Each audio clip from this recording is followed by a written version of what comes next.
Hello everybody, I am Dinesh, the teacher of English grammar at Pioneer in Jumri Tleya. In my last two videos, I talked about conditional sentences where I discussed open type of condition and imaginary type of condition. Today I am going to discuss you unfulfilled condition.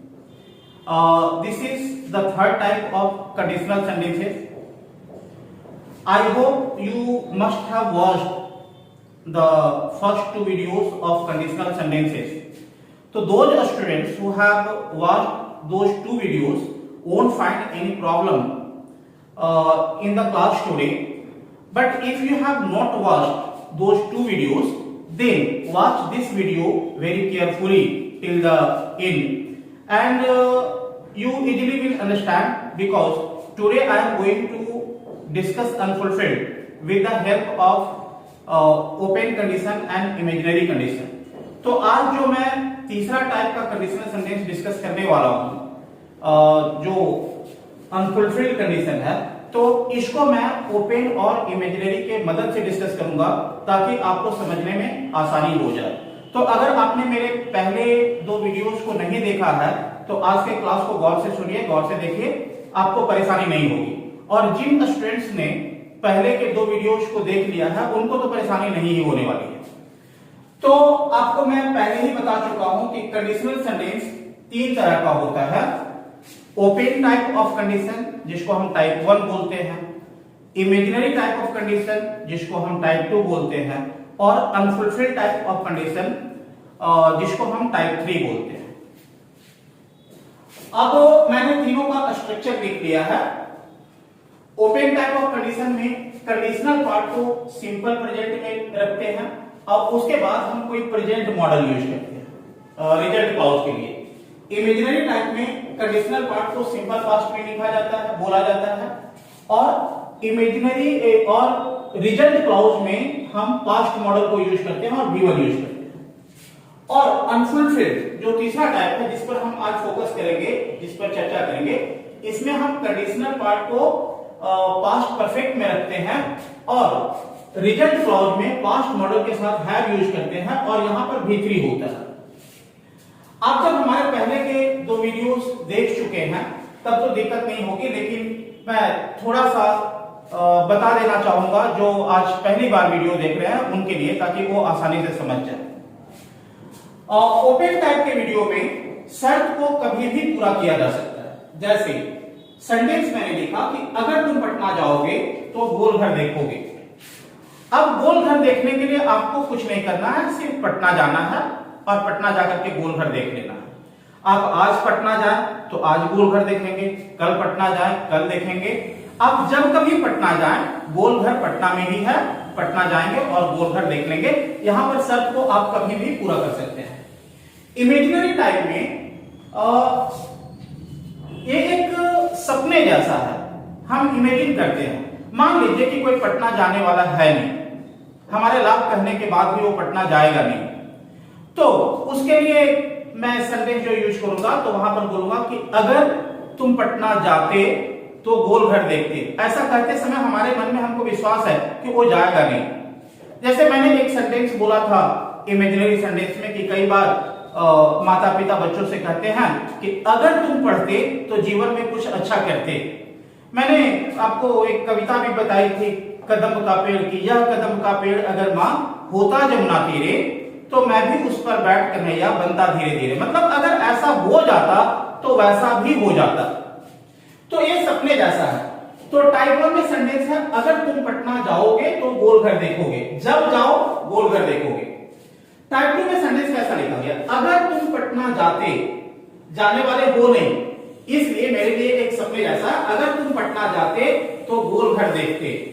लेकिन unfulfilled में शर्त को पहले पूरा किया जा सकता था, अब पूरा नहीं किया जा सकता है. अब मान लीजिए कोई भूकंप आए और गोलघर गिर गया.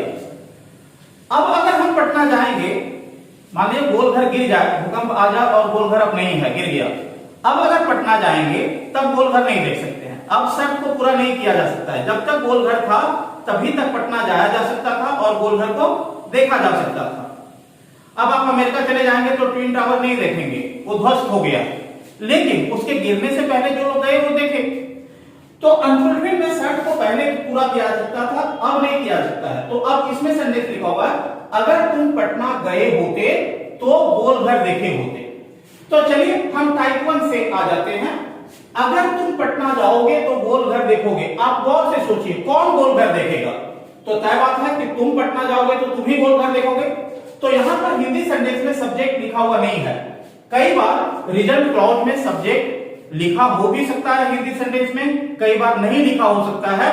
तो आपको खुद समझना है कि रिजल्ट क्लॉज में सब्जेक्ट क्या होगा।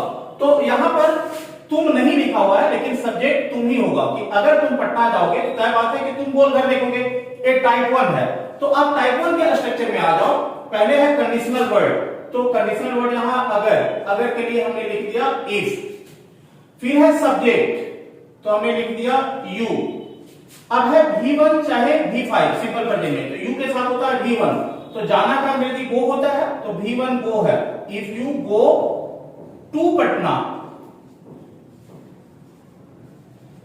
If you go to Patna, comma अब तुम गोल घर देखोगे। यहां सब्जेक्ट नहीं है, लेकिन आपको सब्जेक्ट लिखना होगा रिजल्ट क्लॉज का।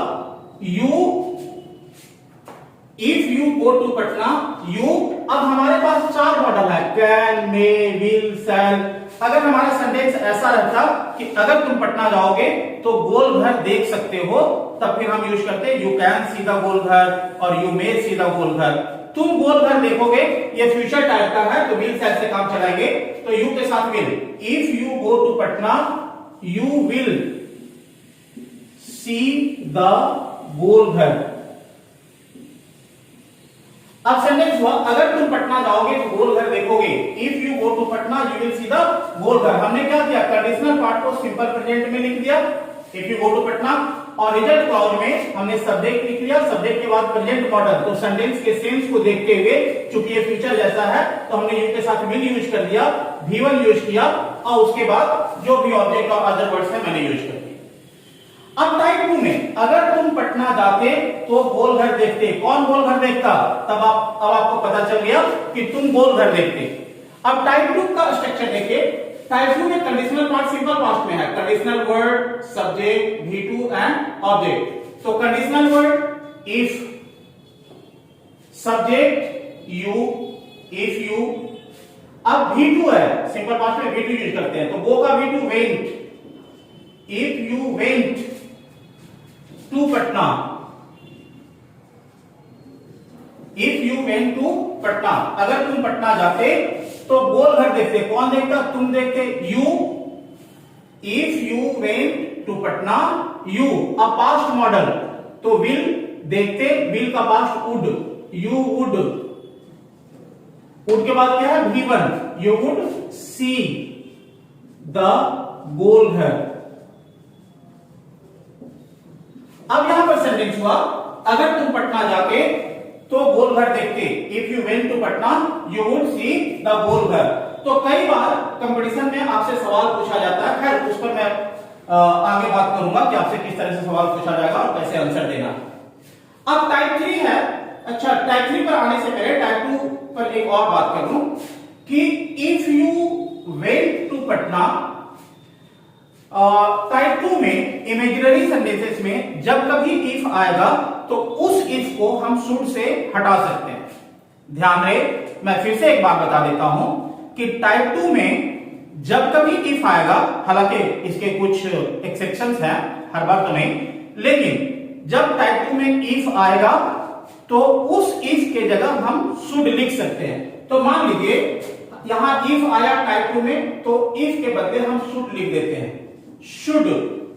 अब आपको पता है कि शुड एक मॉडल है और मॉडल के बाद V1 होता है, तो शुड यू। अब शुड यू अगर हम वेंट लिखें तो देखो should you went A wrong हो गया, क्योंकि शुड मॉडल है तो मॉडल के साथ हमको V1 यूज करना होगा। तो हम क्या बोलेंगे? शुड यू, ऊपर लिखा हुआ if you went to Patna, लेकिन जब हम शुड से बोल रहे हैं हम बोलेंगे should you go to Patna, should you go to Patna, you would see the Gol Ghar. अच्छा, टाइप 1 में हम इफ को शुड नहीं करेंगे, क्योंकि टाइप 1 में अगर इफ को शुड कर देंगे तो वो पास्ट हो जाएगा, और टाइप 1 में जो कंडीशनल पार्ट है उसको सिंपल प्रेजेंट होना चाहिए। तो ये बात हमेशा अपने ध्यान में रखें कि टाइप 1 में इफ का विकल्प शुड नहीं है, लेकिन टाइप 2 में हम इफ के जगह शुड यूज कर सकते हैं। तो अब टाइप 2 में हमारे पास बोलने के लिए दो तरह का सेंटेंस है। अगर तुम पटना जाते तो गोल घर देखते, इस बात को आप दो तरीके से बोल सकते हो, if you went to Patna you would see the Gol Ghar, और दूसरा है should you go to Patna you would see the Gol Ghar. अब हम टाइप 3 वाले सेंटेंस में आ जाते हैं, जो है अनफुलफिल्ड। अगर तुम पटना गए होते तो गोल घर देखे होते, तो अगर तुम पटना गए होते इसका मतलब अब अगर पटना जाएंगे तो गोल घर नहीं देख सकते हैं, क्योंकि अब गोल घर नहीं है। जब गोल घर था उससे पहले, तब तक अगर पटना गए होते या उससे पहले पटना गए होते तो देखे होते, अब नहीं देख सकते हैं। तो यहां पर अनफुलफिल्ड में जो कंडीशनल पार्ट है वो पास्ट परफेक्ट में है। Conditional word, subject, had, V3 and object. याद रहे, conditional word, subject, had, V3 and object. तो conditional word if, subject you, if you had, V3 had, तो गो का V3 गॉन टू पटना। अब सेंटेंस हुआ if you had gone to Patna, comma subject कौन देखा होता, तो तुम गोल घर देखे होते। यहां पर सब्जेक्ट है यू, पास्ट मॉडल, तो विल का पास्ट वुड, तो क्या हो गया, you would have, you would have V3, तो सी का V3 seen the Gol Ghar. If you had gone to Patna you would have seen the Gol Ghar. अगर तुम पटना गए होते तो गोल घर देखे होते। इसका एक और तरीका है, if you had gone to Patna जो लिखा हुआ है, इसको अगर दूसरे तरीके से लिखना चाहो तो देखो, इफ यू हैड, ये जो हैड है एक ऑक्सिलरी वर्ब है और गॉन एक V3 है, तो आप इस ऑक्सिलरी वर्ब को इफ के जगह ले आइए, तब भी सेंटेंस लिखा जा सकता है ऐसे, had you gone to Patna you would have seen the Gol Ghar. तो आपने तीनों तरह का सेंटेंस देख लिया इसमें, कि अगर तुम पटना जाओगे तो गोल घर देखोगे, ये सिंपल प्रेजेंट में if you go to Patna, उसके बाद you will see the Gol Ghar. Type 2 में अगर तुम पटना जाते तो गोल घर देखते। यहां पर कंडीशनल पार्ट को हम दो तरीके से लिखेंगे, if you went to Patna you would see the Gol Ghar, चाहे इफ के जगह should you go to Patna. देखो, जब इफ है तो वेंट है, लेकिन जब शुड है तो गो है, याद रखना। जब हम शुड यूज करेंगे V1 यूज करेंगे, should you go to Patna you would see the Gol Ghar. और टाइप 3 में है, अगर तुम पटना गए होते तो गोल घर देखे होते। इसको भी कंडीशनल पार्ट को दो तरीके से बोलेंगे, if you had gone to Patna you would have seen the Gol Ghar, would have plus V3, याद रखना, you would have seen the Gol Ghar. या नहीं तो अगर इफ को हम हटा दें तो ये जो ऑक्सिलरी वर्ब है इसको हम पहले कर देंगे, had you gone to Patna you would have seen the Gol Ghar. अब क्या होता है, एग्जामिनेशन में आप जो कम्पिटिटिव एग्जामिनेशन देते हो उसमें कॉमन एरर में सेंटेंसेस ऐसे पूछे जाते हैं या दूसरे जगह, तो याद रहे, जब सिंपल प्रेजेंट रहेगा शुरू में सिंपल प्रेजेंट दे दिया तो बाद में प्रेजेंट मॉडल प्लस V1। शुरू में अगर सिंपल पास्ट दे दिया, चाहे शुड प्लस V1 दे दिया, तो बाद में पास्ट मॉडल प्लस V1। और अगर कंडीशनल पार्ट को पास्ट परफेक्ट में दे दिया है तो past modal plus have plus V3। इसको सुधारना है, या मान लीजिए कि इधर वाले पार्ट को सुधारना है, या गैप है इधर लिखा हुआ है, तो जब आपको प्रेजेंट मॉडल प्लस V1 मिले, इसका मतलब उस सेंटेंस का जो कंडीशनल पार्ट होगा सिंपल प्रेजेंट में होगा। जब आपको पास्ट मॉडल प्लस V1 मिले, इसका मतलब उसका जो कंडीशनल पार्ट होगा वो सिंपल पास्ट में होगा। और जब आपको past modal plus have plus V3 मिले, इसका मतलब उसका जो कंडीशनल पार्ट है वो पास्ट परफेक्ट में होगा। तो मेरा ख्याल है आप इस सेंटेंस को समझ गए। अब हम दूसरे सेंटेंस पर आते हैं। Now let us come to the second sentence. Here sentence is, अगर वह मेहनत नहीं करेगा तो पास नहीं करेगा। अब आप लोग पहचान गए कि अगर वह मेहनत नहीं करेगा तो पास नहीं करेगा। ए ओपन टाइप है, टाइप 1, अगर वह मेहनत नहीं करता तो पास नहीं करता, एक इमेजिनरी है टाइप 2। और इसी बात को टाइप 3 में अनफुलफिल्ड में लिखेंगे तो ऐसे होगा सेंटेंस, अगर वह मेहनत नहीं किया होता तो पास नहीं किया होता, मतलब मेहनत किया और पास कर गया, बट अगर मेहनत नहीं किया होता तो पास नहीं किया होता। यहां पर सेंटेंस में है अगर नहीं, अगर नहीं, तो अगर नहीं के लिए एक वर्ड होता है अनलेस। अनलेस अपने आप में एक नेगेटिव वर्ड है, तो जब भी सेंटेंस में अनलेस हो तो उस हिस्से में, जैसे अगर कंडीशनल क्लॉज में अनलेस लगा हुआ है तो फिर कंडीशनल क्लॉज में नो नोट का जरूरत नहीं है। जैसे unless, unless you don't read, unless you don't read ये रॉन्ग है। जब अनलेस लगा हुआ है तो नो नोट का जरूरत नहीं है, तो करेक्ट होगा अनलेस, अनलेस यू रीड। ये मैंने आपको टाइप 1 में भी बताया था। Unless, unless he did not come here, come here, तो देखो अनलेस खुद निगेटिव है तो इसमें नोट लगाना गलत है, ये रॉन्ग है, तो करेक्ट होगा अनलेस ही केम हियर, ऐसे unless he came, he too है, अनलेस ही केम हियर। तो जब कभी सेंटेंस में अनलेस हो तो उस हिस्से में, जैसे कंडीशनल क्लॉज में अगर अनलेस है तो फिर हम कंडीशनल क्लॉज में नो नोट का यूज नहीं करेंगे। हाँ, दूसरा जो रिजल्ट क्लॉज है, जैसे तो पास नहीं करेगा, तो यहां पर नो नोट यूज कर सकते हैं, क्योंकि ये तो फिर एक अलग क्लॉज हो गया, रिजल्ट क्लॉज हो गया। कंडीशनल पार्ट में अगर वह मेहनत नहीं करेगा तो इस सेंटेंस को हम अगर ऐसे लिखना चाहें कि unless he does not work hard, तो रॉन्ग हो गया। अगर हम ऐसे सेंटेंस लिखें unless he does not work hard, ये रॉन्ग है क्योंकि जिस पार्ट में अनलेस है उसमें नो नोट नहीं होगा, तो करेक्ट क्या होगा अनलेस, अनलेस ही, तो कंडीशनल वर्ड अनलेस हो गया, ही हो गया। अब ही के साथ V5 होता है तो works hard, unless he works hard, ऐसे लिखेंगे सेंटेंस को।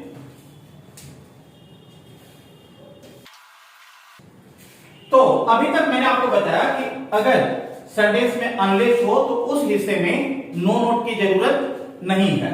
तो अब आप देखो, अगर वह मेहनत नहीं करेगा तो पास नहीं करेगा, ये ओपन टाइप का कंडीशन है, जिसको टाइप 1 बोलते हैं। तो अब देखो कंडीशनल वर्ड, तो कंडीशनल वर्ड है अगर नहीं, अगर नहीं के लिए हमारे पास वर्ड होता है अनलेस, अनलेस, फिर सब्जेक्ट वह, ही, अब ही के साथ V1 या V5, अब चूंकि अनलेस के साथ तो नो नोट नहीं होगा तो ही के साथ V5 होता है, तो वर्क्स हार्ड, तो अनलेस ही वर्क्स हार्ड, कौन पास नहीं करेगा, तो वह पास नहीं करेगा, ही विल नॉट पास। अब सेंटेंस हुआ unless he works hard he will not pass. लेकिन अगर हम अनलेस नहीं यूज करें तो हमको यह सोचना है कि क्या हमारे पास कोई दूसरा भी वर्ड है जिससे इसको हम एक्सप्रेस कर सकते हैं, तो है। अगर वो हम अलग से इफ लिख देते हैं और नहीं के लिए फिर हम नॉट लिखेंगे। जब हम इफ यूज करेंगे तो नोट का यूज हो सकता है। मैंने आपको बताया कि अनलेस के साथ नोट का यूज नहीं हुआ, क्योंकि अनलेस में अगर और नहीं दोनों शामिल है, तो हम इसमें 2 बार नोट नहीं यूज करेंगे। लेकिन अगर हम इफ करते हैं तो इफ का मतलब हुआ अगर, तो इसमें नोट शामिल नहीं है, तो नोट के लिए अलग से आपको यूज करना होगा। तो इसी बात को हम दूसरे तरीके से लिख सकते हैं, अगर वह मेहनत नहीं करेगा, अगर अनलेस नहीं लिखे तो हम लिखेंगे इफ। अब कंडीशनल वर्ड हो गया इफ, इफ के बाद ही, मेहनत नहीं करेगा तो ही के साथ अब नोट लगाना है, हमको डू डज लगाना है, ही के साथ V5 होता है तो डज V5 है।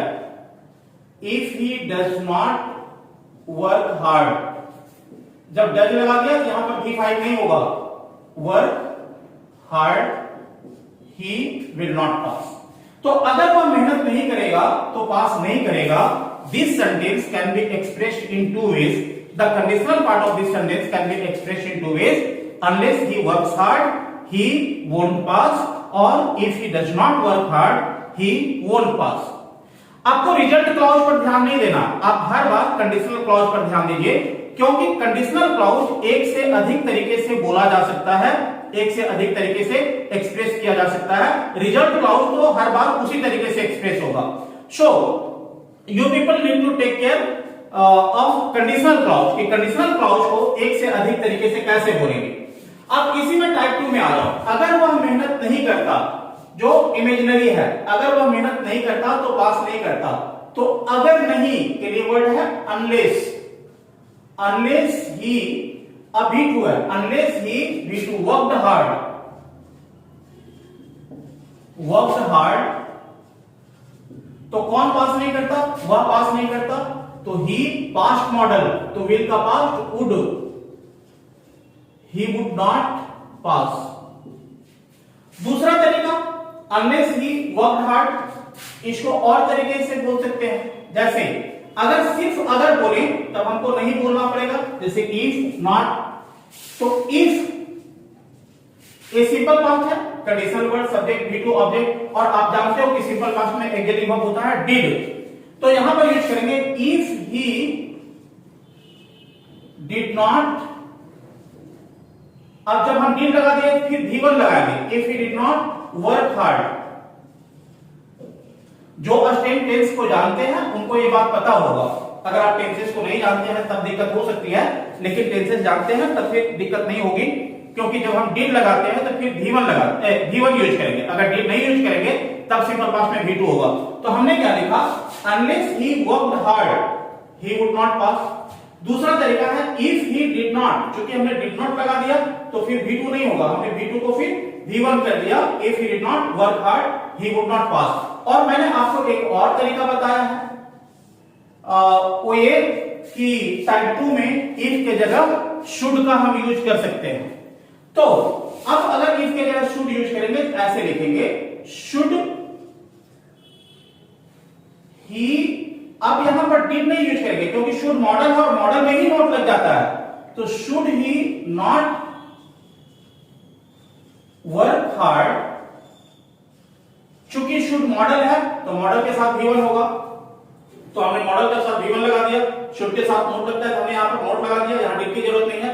तो should he not work hard he would not पास। तो अगर वह मेहनत नहीं करता तो पास नहीं करता। इस सेंटेंस को हम तीन तरीके से बोल सकते हैं। इफ ही, पहला unless he worked hard he would not pass. दूसरा if he did not work hard he would not pass। और तीसरा should he not work hard he would not pass। तो आपका कंडीशनल सेंटेंस इस तीन में से कोई भी हो, रिजल्ट क्लॉज हर बार इसी तरह से होगा, past modal plus V1, past modal plus V1। वो पास्ट मॉडल कुड भी हो सकता था, अगर सेंटेंस वैसा रहता पास कर सकता था इस तरह से। अब टाइप 3 में देखो, अगर वह मेहनत नहीं किया होता तो पास नहीं किया होता। तो टाइप 3 में जो कंडीशनल पार्ट है वो पास्ट परफेक्ट में है, conditional word, subject, had, V3 and object. अगर नहीं, तो अगर नहीं के लिए आप वर्ड जानते हो अनलेस। तो unless he had worked hard, unless he had worked hard, कौन पास नहीं किया होता? तो वह पास नहीं किया होता। He past model, would not, would plus have V3 would not have passed। अब गौर से स्ट्रक्चर को देखिए, आप इन तीनों स्ट्रक्चर को गौर से देखिएगा और फिर आपको समझने में आसानी होगी। Unless he had worked hard, he would not have passed। फिर आपको मैंने बताया कि अगर हम unless यूज नहीं करें तो हम अगर और नहीं को अलग अलग लिख सकते हैं if और not की मदद से। तो इसी को दूसरे तरीके से बोलेंगे तो ऐसे बोलेंगे if he, अब had नोट लगा देंगे, had एक्चुअली वर्ब है। if he had not worked hard he would not have passed। क्या टाइप 3 में कोई और तरीका है इसको एक्सप्रेस करने का? तो मैंने आपको बताया कि yes, at the place of if you can use had which is the auxiliary verb here।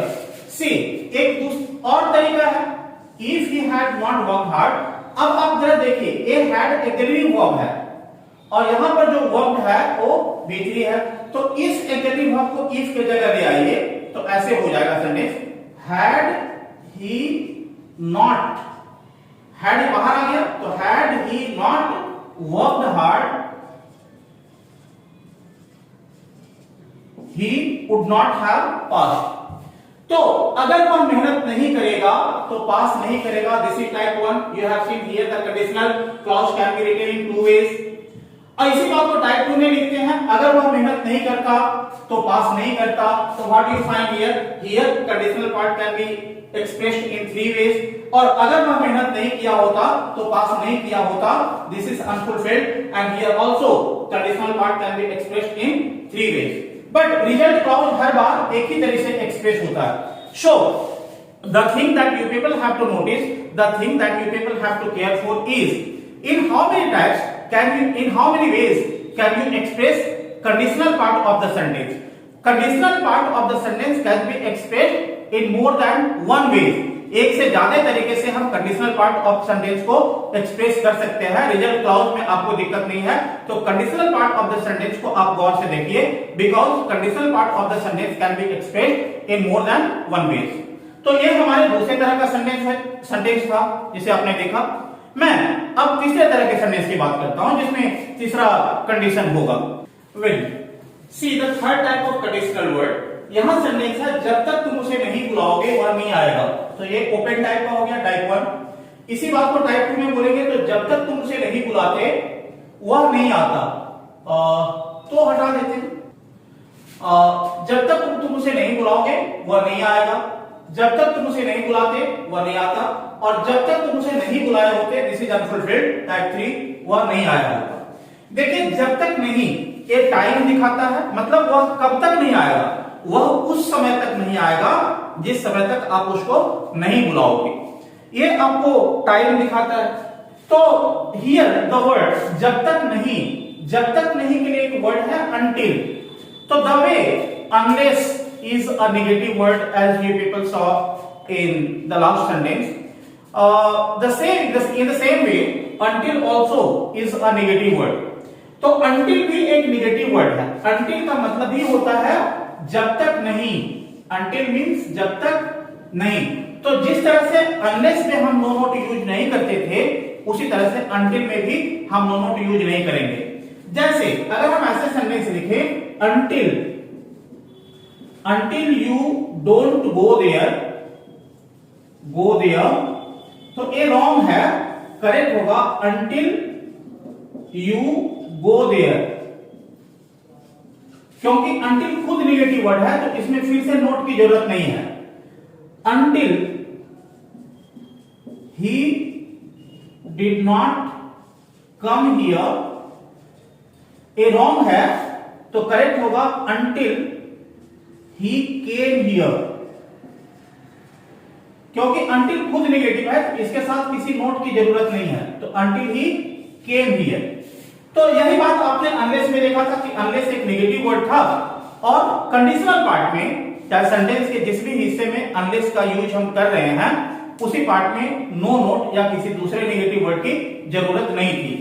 In the same way until also is a negative word, और सेंटेंस के जिस हिस्से में जिस भी क्लाउज में आप until यूज कर रहे हैं, उसमें अलग से नो नोट की कोई जरूरत नहीं है, क्योंकि until खुद नेगेटिव है।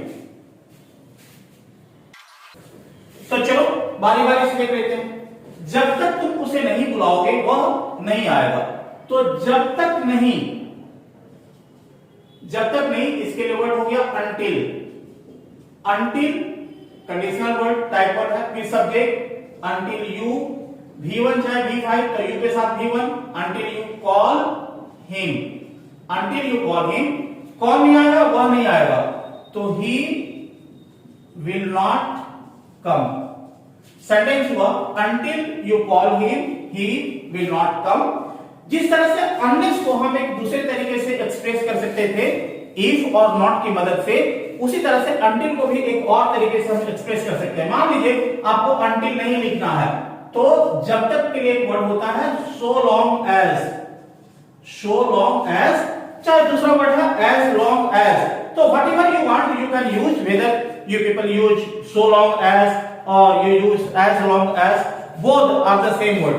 तो सो लॉन्ग एज का मतलब हुआ जब तक। अब देखिए सो लॉन्ग एज निगेटिव नहीं है, तो फिर नहीं के लिए अलग से आपको नोट बोलना होगा। अब जरा देखिए इसी बात को हम दूसरे तरीके से लिखें। पहला तो हमने बता दिया until you call him he will not come। दूसरा तरीका है जब तक, जब तक के लिए वर्ड है so long as। so long as हो गया कंडीशनल वर्ड, फिर सब्जेक्ट you। अब इसमें नहीं है तो हमको नोट अलग से बोलना होगा, तो नोट एक्जेक्टिव वर्ब के साथ बोलेंगे। तो सिंपल प्रेजेंट में एक्जेक्टिव वर्ब डू डज होता है, तो यू के साथ डू यूज करते हैं, तो डू में नोट यूज कर देते हैं। So long as you don't call him, he won't come। तो जब तक तुम उसे नहीं बुलाओगे वह नहीं आएगा। This sentence can be said in two ways: until you call him, he won't come, और second, so long as you don't call him, he won't come। इसी बात को टाइप 2 में बोलेंगे, तो आप देखो टाइप 2 में conditional word, subject, V2 and object, ये सिंपल पास्ट में है। तो जब तक तुम उसे नहीं बुलाओगे, until कंडीशनल वर्ड हो गया, सब्जेक्ट यू, अब V2, तो कॉल का V2, called him, until you called him, क्योंकि until खुद रिलेटिव है, इसको नो नोट की जरूरत है नहीं, तो until you called him, he subject हो गया। इसके बाद पास्ट मॉडल, तो विल का past would, he would not come। until you called him, he would not come। और इसी बात को हम दूसरे तरीके से बोलें तो क्या बोलेंगे, जब तक, जब तक के लिए वर्ड है so long as। so long as अब नहीं है तो नहीं के लिए हम नोट लिखेंगे, तो नोट के लिए हमको एक्जेक्टिव वर्ब चाहिए, और सिंपल पास्ट में एक्जेक्टिव वर्ब होता है did। तो here you write so long as you didn't call him, he wouldn't come, चाहे he would not come। so long as you didn't call him, he would not come। इससे पहले मैंने आपको बताया था कि टाइप 2 में हम शुड यूज कर सकते हैं कंडीशनल वर्ड की जगह। अब सवाल उठता है कि क्या हम यहां पर शुड यूज कर सकते हैं? ये बात मैं जब टाइप 2 पढ़ा रहा था तो वहां भी डिस्कस कर लिया था कि यहां पर यूज नहीं कर सकते हैं, क्योंकि टाइप 2 में शुड इफ का विकल्प है। इस सेंटेंस में कहीं पर इफ आया ही नहीं है, तो चूंकि इफ आया ही नहीं है इसलिए शुड की जरूरत नहीं है। तो इसको इसी दो तरीके से बोलेंगे, until you called him, he would not come, और so long as you didn't call him, he would not come।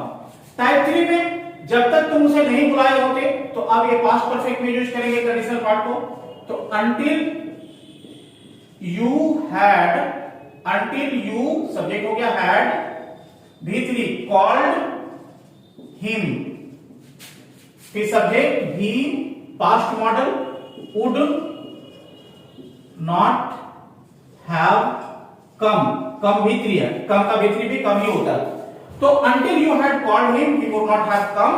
और दूसरा तरीका कि अगर हम until नहीं यूज करेंगे, जैसे जब मैंने until यूज किया तो नो नोट नहीं यूज किया, लेकिन अगर until नहीं यूज करें, जब तक के लिए हम एक वर्ड यूज कर रहे हैं so long as, so long as, तब हमको नो नोट की जरूरत पड़ेगी। so long as you hadn't called him, so long as you hadn't called him, he would not have come। अब हम दो और सेंटेंसेस को देख लेते हैं। नेक्स्ट पोजीशन, उसके बाद position. Now let us come to the next sentence. This is position, इसको हम पोजीशन बोलते हैं, बनना या होना। एक जब मैं आपको टाइप 1 पढ़ा रहा था तो वहां इसके बारे में विस्तृत जानकारी आपको दे दी थी, पोजीशन, पोजीशन और एक्शन। तो उस पर मैं अब अभी और अधिक बात नहीं कर पाऊंगा। तो आप जो वीडियो है टाइप 1 वाला, ओपन टाइप, उसको आप देख लें अगर किसी तरह का कंफ्यूजन है तो। सेंटेंस है, अगर मैं शिक्षक बनूंगा तो तुम्हारे बच्चों को पढ़ाऊंगा। अब बनूं तो अब पढ़ाऊंगा, एक साल बाद बनूं, एक साल बाद पढ़ाऊंगा। तो this is open type of sentence, open type of condition. तो अगर मैं शिक्षक बनूंगा, आप स्टेप बाय स्टेप देख लो। ये सिंपल प्रेजेंट में होगा क्योंकि ये ओपन सेंटेंस है। तो अगर मैं शिक्षक बनूंगा, इफ मैं, आई, अब आई के साथ इफ हो गया कंडीशनल वर्ड, आई हो गया सब्जेक्ट, आई के साथ V1 या V5, तो बनना या होना, बनना के लिए वर्ड है बी, V1 है, इसका V2 वाज वर्ड है, V3 बीन है, बीन V4 है, इज और बिकम्स V5 है। तो इफ आई के साथ V1 होगा तो V1 बी है, बी और teacher. If I be a teacher, तो तुम्हारे बच्चों को पढ़ाऊंगा, कौन पढ़ाएगा तुम्हारे बच्चों को? तो मैं शिक्षक बनूंगा तो मैं पढ़ाऊंगा। तो यहां पर सब्जेक्ट मैं है, I present modal, I will teach your children. तो if I be a teacher I will teach your children. अगर मैं शिक्षक बनता, ये टाइप 2 है, अगर मैं शिक्षक बनता तो तुम्हारे बच्चों को पढ़ाता। आप हिंदी सेंटेंस पर भी गौर करिएगा कि टाइप 1, टाइप 2 और टाइप 3 को लिखा कैसे जाता है, वो भी आपको समझ पैदा करने में मदद करेगा, इसलिए हिंदी सेंटेंसेस पर भी गौर करिएगा और बाकी तो स्ट्रक्चर के हिसाब से आप कर ही लेंगे। अगर मैं शिक्षक बनता तो तुम्हारे बच्चों को पढ़ाता, ये टाइप 2 है, तो टाइप 2 में है conditional word, subject V2 object. Conditional word अगर इफ, मैं, आई, अब आपको V2 यूज करना। अब V2 देखिए, बी का V2 वाज है और वर है, चूंकि ये इमेजिनेशन है, एक कल्पना है, तो जब कभी आपको इमेजिन करना होगा, कल्पना करना होगा, तो हमारे पास एक ही वर्ब है और वो है were. It does not matter whether your subject is singular और plural, to show imagination you need to use verb. तो हमारा सब्जेक्ट सिंगुलर रहे या प्लूरल रहे, कल्पना दिखाने के लिए हमारे पास एक ही वर्ड है और वो है वर्ब। तो आप इस बात से कंफ्यूज नहीं हो जाइएगा कि सिंगुलर के साथ हम वाज यूज करते हैं और प्लूरल के साथ वर यूज करते हैं। तो यहां पर जो हमारा सब्जेक्ट है वो आई सिंगुलर है, तो बेसिकली सिंगुलर के साथ वाज होता है, तो यहां पर वाज यूज करें या वर यूज करें, नहीं, सब्जेक्ट आपका सिंगुलर रहे या प्लूरल रहे, आपको जब इमेजिनेशन दिखाना है, कल्पना दिखानी है, तो आपके पास एक ही वर्ड है और वो है वर, तो आप वर यूज करिए। इफ आई वर और teacher, if conditional word I subject were V2 a teacher, if I were a teacher, तो कौन तुम्हारे बच्चों को पढ़ाता? मैं पढ़ाता। तो I फिर past model, will का past would, I would teach your children। इसको एक और तरीके से बोल सकते हैं, if I were a teacher जो है, ये जो word है, अगर इसको हम if के जगह ले आए तब भी सेंटेंस सही हो जाएगा। जैसे were I a teacher, were I a teacher, I would teach your children।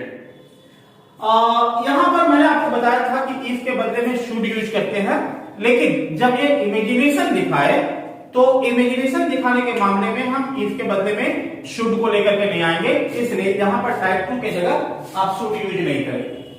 अब थर्ड सेंटेंस है, अगर मैं शिक्षक बना होता तो तुम्हारे बच्चों को पढ़ाया होता। ये अनफुलफिल्ड है, तो अनफुलफिल्ड का जो कंडीशनल पार्ट है वो पास्ट परफेक्ट में रहेगा।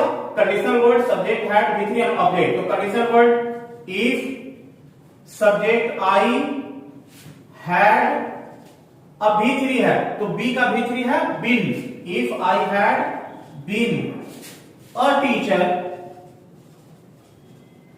तो कौन पढ़ाया होता? मैं पढ़ाया होगा तुम्हारे बच्चों को। तो if I had been a teacher, I past model would have been, sorry,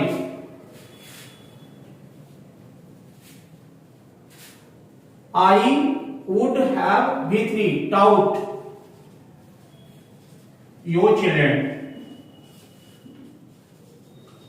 इसी बात को दूसरे तरीके से बोलेंगे, तो मैंने आपको बताया कि टाइप 3 में अगर इफ को हटाना है तो एक्सिलरी वर्ब को पहले कर दो। जैसे if I had been a teacher, एक कंडीशनल वर्ड हो गया, आई सब्जेक्ट है, हैड एक्सिलरी वर्ब है और बीन V3 है, तो ये जो एक्सिलरी वर्ब है इसको हम इफ के जगह रख सकते हैं। तो अब सेंटेंस हो जाएगा ऐसे, had I been a teacher I would have taught your children. तो here what you have seen, in open time the sentence the conditional part can be expressed only in one way. If I be a teacher, I will teach your children. But in type 2, in imaginary, what do you find? You find conditional part can be expressed in two ways. If I were a teacher, I would teach your children, or were I a teacher, I would teach your children. तो examination में इन दोनों में से किसी भी तरीके से आपका सेंटेंस दिया रहे तो रिजल्ट क्लॉज में पास्ट मॉडल प्लस V1 होगा। और टाइप 3 में भी you can express the sentence in two ways. If I had been a teacher I would have taught your children, और had I been a teacher I would have taught your children. तो examination में आप ध्यान रखना कि जब कभी इस तरह से दिया रहे पास्ट परफेक्ट में सब्जेक्ट हैड V3, या फिर हमने हैड को पहले कर लिया तो हैड सब्जेक्ट आ गया V3, इन दोनों में से किसी तरीके से रहे तो आपका रिजल्ट क्लॉज होगा वुड हैव प्लस V3, मतलब पास्ट मॉडल। जरूरी नहीं कि वुड ही रहेगा, दूसरा भी पास्ट मॉडल हो सकता है। Would have V3, could have V3, might have V3, कुछ भी हो सकता है। तो अब आपको यहां पर कंफ्यूजन नहीं है। अब मैं एक और सेंटेंस को डिस्कस करके आज के क्लास को समाप्त करूंगा। Now come to the next sentence, and the next sentence here is अगर मेरे पास बंदूक होगा तो मैं शेर को मार दूंगा। दिस इज टाइप 1 जो ओपन है। आज बंदूक होगा तो आज मारूंगा, बाद में होगा तो बाद में मारूंगा, मतलब शेर को मारना है उसके लिए बंदूक जरूरी है, जब दोगे तब मारूंगा। अगर मेरे पास बंदूक होता, दिस इज टाइप 2 जो इमेजिनरी है, अगर मेरे पास बंदूक होता तो मैं शेर को मार देता। और अनफुलफिल्ड में कभी शेर था सामने में, अब शेर भाग गया, अब बंदूक दे दोगे तो अब नहीं मार पाऊंगा क्योंकि शेर है ही नहीं। तो अगर मेरे पास बंदूक हुआ होता तो मैं शेर को मार दिया होता। तो पास में होना, अगर कंडीशनल पार्ट में रहे पास में होना, तो उसको हम बोलते हैं position. This I already have discussed in detail in my first video which is open type of condition. तो अगर किसी किस्म का कंफ्यूजन है तो टाइप 1 वाला जो वीडियो है ओपन कंडीशन, उसको आप देख लें। और चूंकि मैंने टाइप 1, टाइप 2, टाइप 3 तीनों को साथ में ही डिस्कस कर रहा हूं, तो उम्मीद करता हूं कि आपको परेशानी नहीं हुई होगी। और अगर किसी किस्म की परेशानी हुई है तो इससे पहले के जो 2 वीडियोज हैं टाइप 1 और टाइप 2, उसे आप जरूर देख लें। है पास में होना एक पोजीशन है, पास में होना इसके लिए वर्ड है हैव। तो हैव V1 है, V2 है हैड, V3 हैड है, V4 हैविंग है और V5 है हैज। तो अब सेंटेंस को देखें। अगर मेरे पास बंदूक होगा, if conditional word subject I, और आई के साथ V1 या V5, तो आप जानते हो कि आई के साथ V1 होगा तो V1 क्या है हैव। तो if I have a gun, if I have a gun, तो शेर को कौन मार देगा? मैं मार दूंगा। तो I will kill the lion. Now the sentence here is if I have a gun I will kill the lion. दूसरा, अगर मेरे पास बंदूक होता तो शेर को मार देता। तो here conditional part will be type 2। अगर इफ आई, अब टाइप 2 में क्या देखते हो कंडीशनल वर्ड सब्जेक्ट, तो हमने कंडीशनल वर्ड लिख दिया इफ, फिर सब्जेक्ट लिख दिया आई। अब हमको V2 चाहिए, तो हैव का V2 है had. If I had a gun, कौन से को मारेगा? मैं मारूंगा। तो I would, past model V1, kill the lion. If I had a gun I would kill the lion. आप जानते हो कि टाइप 2 में इफ के बदले में हम शुड यूज कर सकते हैं। हालांकि हमने इमेजिनरी कंडीशन में जो जहां मैंने आपको बताया था, अगर मैं शिक्षक होता तो वहां पर इफ के बदले में शुड नहीं यूज किया क्योंकि शुड इमेजिनेशन नहीं दिखाता। लेकिन इस सेंटेंस में पोजीशन में आप इफ के बदले में शुड यूज कर सकते हो। तो अब अगर जब शुड यूज करेंगे तो आपको एक आइडिया मिल गया होगा कैसे यूज करेंगे। जैसे इफ के जगह हम लिख देते हैं शुड आई। अब शुड मॉडल है, मॉडल के बाद आई है, तो आप जानते हो कि मॉडल के बाद हम V1 यूज करते हैं। तो यहां पर हैड V2 है तो हमको V1 करना होगा। तो V1 है have. Should I have a gun I would kill the lion. तो यहां पर कंडीशनल सेंटेंस 2 तरीके से लिख सकता है, if I had a gun या should I have a gun. आप रिजल्ट क्लॉज में past modal plus V1 use करेंगे। तो अगर मेरे पास बंदूक होता तो शेर को मार देता, if I had a gun I would kill the lion, और should I have a gun I would kill the lion. अब टाइप 3 में देखिए, अगर मेरे पास बंदूक हुआ होता तो शेर को मार दिया होता। तो टाइप 3 का आप देखो, conditional word, subject, had, V3 and object, this is past perfect. Conditional word if I, तो इफ हो गया, आई हो गया, अब had, A had auxiliary verb है, अब V3, अब देखो हैड का V3 भी हैड है, तो if I had a gun, याद रहे ये जो पहला हैड है वो ऑक्सिलरी वर्ब है और ये जो दूसरा हैड है वो मेन वर्ब है। ये मेन वर्ब का तीसरा फॉर्म है, ये हैव का तीसरा फॉर्म है, हैड। तो if I had a gun, I would, past modal, I would, फिर have plus V3, I would have killed the lion.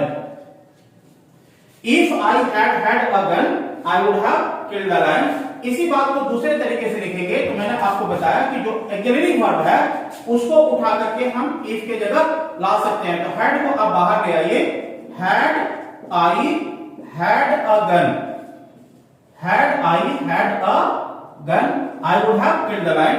तो ये फर्स्ट जो हैड है वो ऑक्सिलरी वर्ब है और ये V3 हो गया, had I had a gun, I would have killed the lion. तो अब आपने आसानी से समझ लिया, मैंने 5 सेंटेंसेस जो ओपन टाइप में यूज किया था फर्स्ट वीडियो में, मैंने कोशिश किया कि वैसे ही उसी तरह के और ठीक वही सेंटेंसेस यूज करूं और उसी की मदद से मैं आपको टाइप 3 समझाऊं।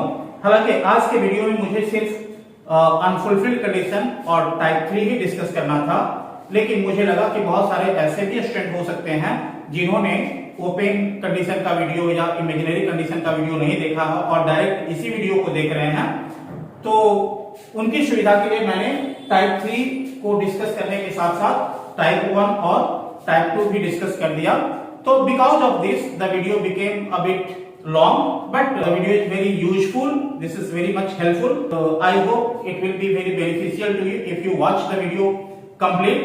The video is going to teach you many things, the video will give you a new type of confidence. With this explanation I hope you understood the chapter very well. This was the last of the video. Now I have to bring 2 more videos on conditional sentences which I will bring very soon. So for today this was the video. Thanks for watching. Once again I will meet you very soon.